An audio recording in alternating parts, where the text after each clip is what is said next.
YouTube? It's MIgardener, and it's the 4th of July weekend, so hopefully you guys are having a good 4th of July.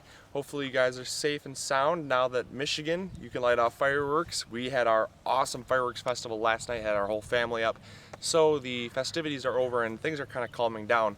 So I decided to film an episode today, and what I'll be showing you guys today is, number one, pretty cool because I bought a pH tester the other day and I've never actually gotten the pH tested in my garden. I've always had great results, so I've never needed to, but I thought it'd be cool and maybe show you guys what our pH is, because number one, I'm going to show you guys how my plants have been doing, and I'll also show you kind of some things that have been growing on. I'll also show you a really quick tip on how to prevent cracking on your tomato plants, because I know in this heat a lot of times watering inconsistently is a pretty easy thing to do.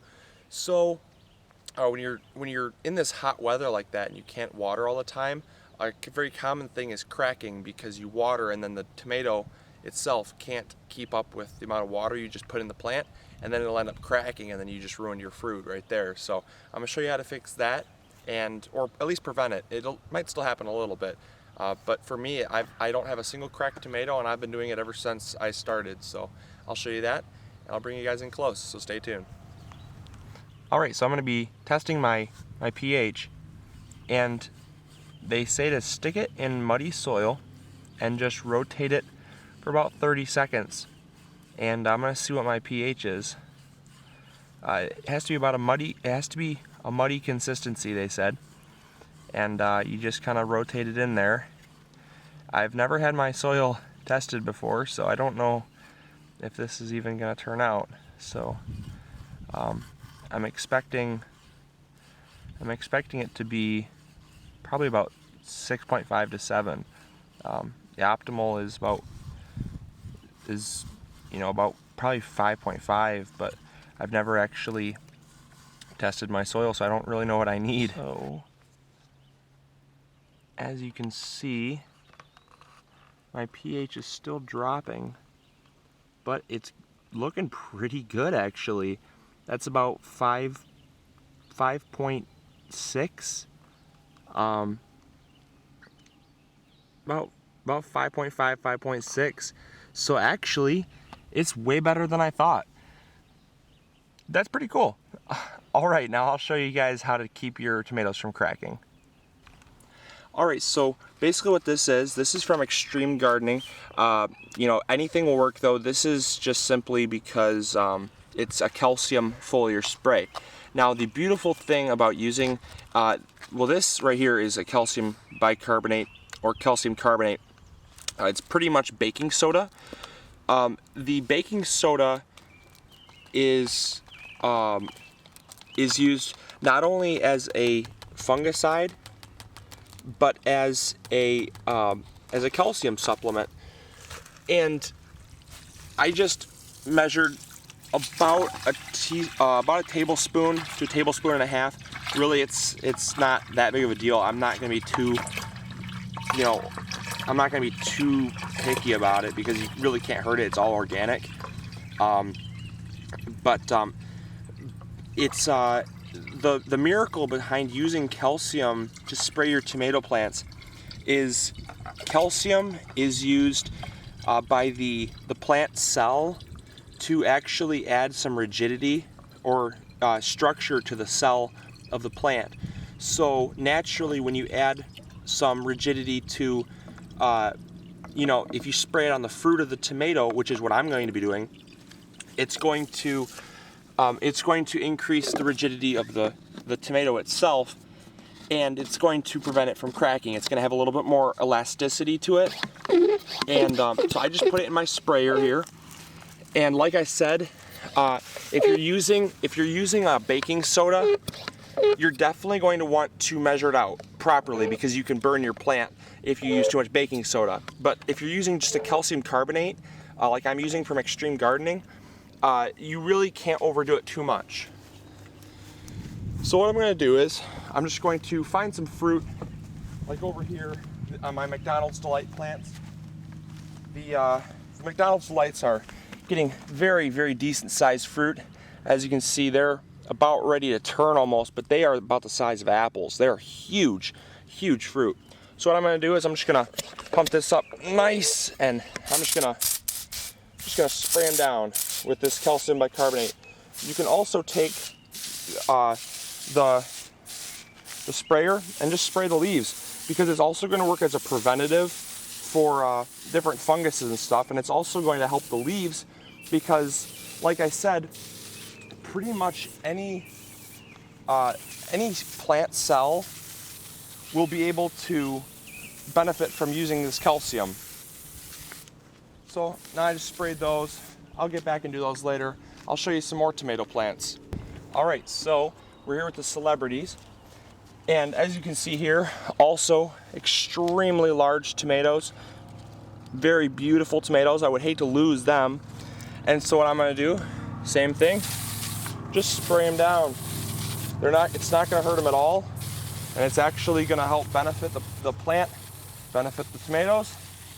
And we can move on to another variety here. So we're here with the Ananas Noir, and as you can see, are these things big or what? This is my hand, and as you can see, my hand can't even cover this entire tomato. It's already pushing 1.5 pounds, has to be pushing close to 1.5 pounds, and there's more than one in here that's a giant. I mean, you got 1, 2, third one behind it, another pretty decent, probably 8 ouncer there. Then there's more coming on here. It's gonna be another at least pounder, because there's a couple tomato flowers that fuse together.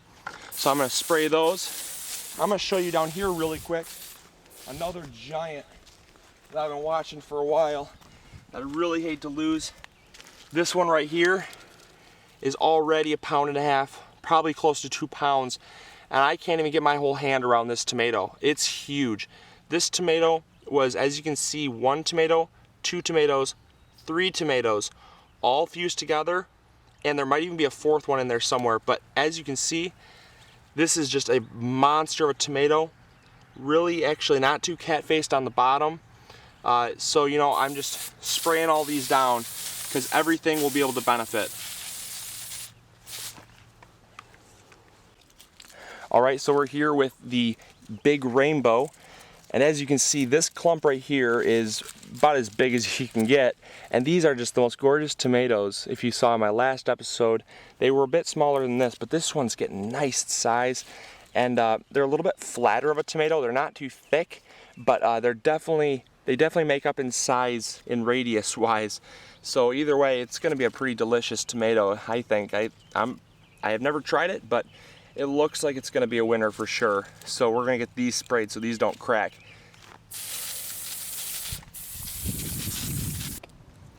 Alright, so we're here with the Hillbilly variety, and obviously this one has some pretty significant cat facing on it, but it's still going to taste great no matter what.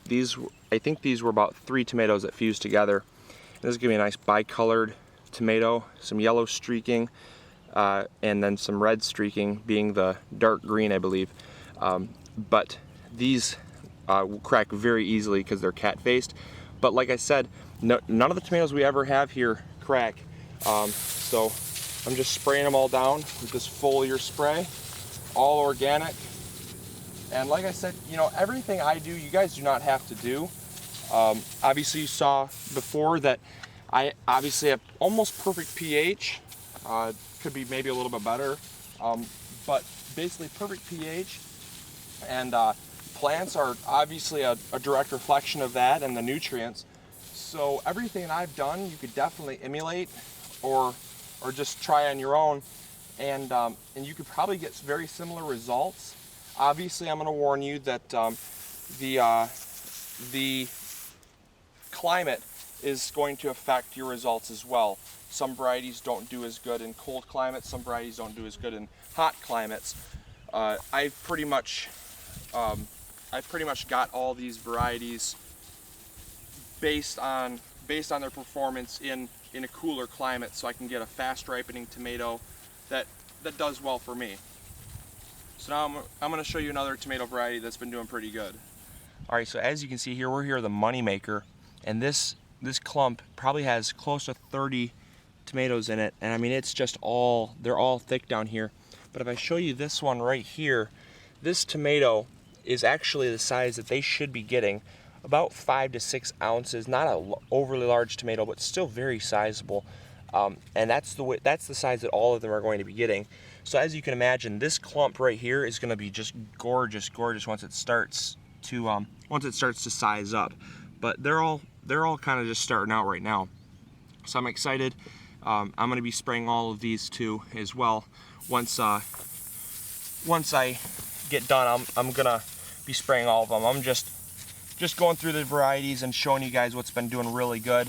Well, they've all been doing really good because of this heat wave that we've been having. But you know, there's some tomatoes I just wanted to kind of showcase to show you guys that my methods aren't crazy and that things still are growing and doing great. So I'm gonna move on to another variety. All right, so I just sprayed the Black Seaman tomatoes, and as you can see right here, there's a big tomato in the back here, just very large, probably about almost a pound. And then this tomato right here, this is my prize, blemish free, absolutely the most gorgeous tomato. It's going to be a nice black burgundy color, or a nice brown burgundy color, and it's going to have some green shoulders up top, as you can see by the coloration there. It's going to be just an absolutely beautiful tomato. So I sprayed all those to make sure that they don't crack as well.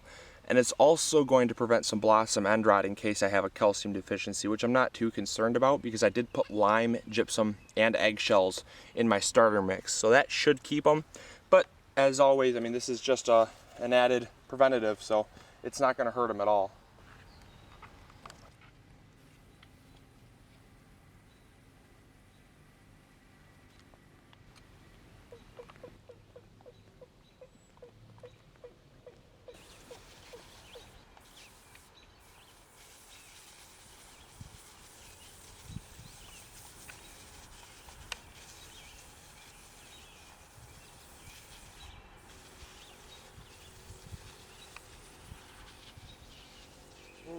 Love the small tomatoes.